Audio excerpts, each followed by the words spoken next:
이용했었고요.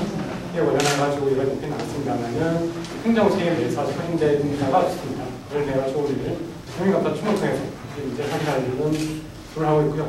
이것과 관련한 기사를 운영하고 있습니다. 시청하신 분은 울산시민연대 공동대표 성창희 의원님이셨습니다. 네, 고맙습니다. 울산시민연대 사무처장 필상님 투명하셨습니다. 울산시민연대 김준입니다. 오늘 기사를 읽는 낭독을 하고요. 일단은 질의응답 회식으로 진행하도록 하겠습니다. 네. 잘못된 행정과 공익의 침해에 시민이 직접 책임을 묻기 위해서 문수산 개발 특혜 사건 주민감사를 행정안전부에 청구하겠습니다. 문수산 개발 특혜 사건에 대한 검찰 수사가 끝났지만 수천억 대의 이익이 발생했던 해당 사건에 대해서 무혐의라는 결과에 대해서 수긍하는 울산 시민은 없을 것입니다. 이번 사건은 사익을 위한 공익의 실종, 그리고 단개발, 그리고 문수산이라는 시민이 누려야 할 공적 재산이 영구히 훼손되었고 공공기관의 신뢰성이 상실했다는 특징을 갖고 있는 사건입니다. 이런 점에서 주요 책임자가 빠지는 자체 징계나 기부 체납 부지에 당시 공시지가에도 훨씬 못 미치는 부지의 대체로 끝날 일은 아닌 것입니다.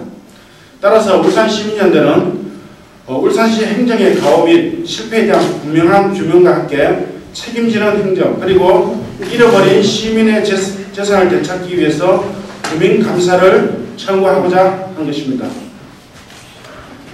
6월 5일 검찰의 수사 결과 발표는 범죄 사실에 대한 것이 한정되었습니다.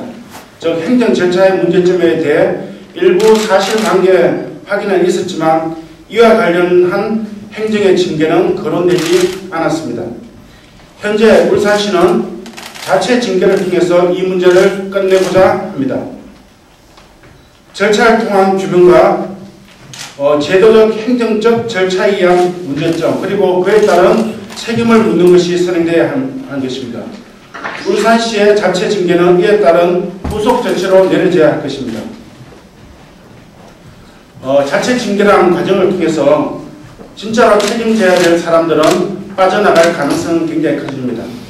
특히 당시 도시국장이었던 신장열 현 울주 군수는 선출직 공무원이기 때문에 자체 징계에서 빠질 가능성은 굉장히 큽니다. 무엇보다도 최종 결정권자의 시장의 책임도 법적 행정적으로 물어야 할 것입니다. 이처럼 부당하고 부실한 결정을 한 자들은 주민감사를 통해 공식적이고 명문화된 형태로 과오를 확인하고 추후 주민소송을 통해 부당한 행위에 대한 배상의 책임을 져야 할 것입니다. 즉 주민감사를 통해 절차상의 문제가 확인되면 주민소송을 통해서 시민이 잃어버린 재산에 대해서 당시 결재권 선상에 있었던 박맹우 울산시장, 당시 도시국장이었던 신장열 현 울주군수, 그리고 당시 도시국 과장급 공무원들에 대해서 손해배상을 청구할 것입니다. 이번 사건의 핵심은 특혜적 조례 개정, 도시계획위원회 심의 과정의 부실, 그리고 행정과정의 총체적 문제라고 할 수 있습니다. 그러나 책임져야 할 사람들은 다른 지역과의 유사성을 이유로, 그리고 시효가 경과됐다는 이유로 책임지는 기기와 핵심 결정권자들은 빠져나가는 형태로 이번 사건은 마무리하려고 하고 있을 것입니다. 그렇다면 재발 방지를 막는다는 것은 불가능해질 것입니다. 현재까지 울산시가 보여준 모습으로는 실제적인 책임자 징계와 실현하기 위한 대안 마련은 요원합니다.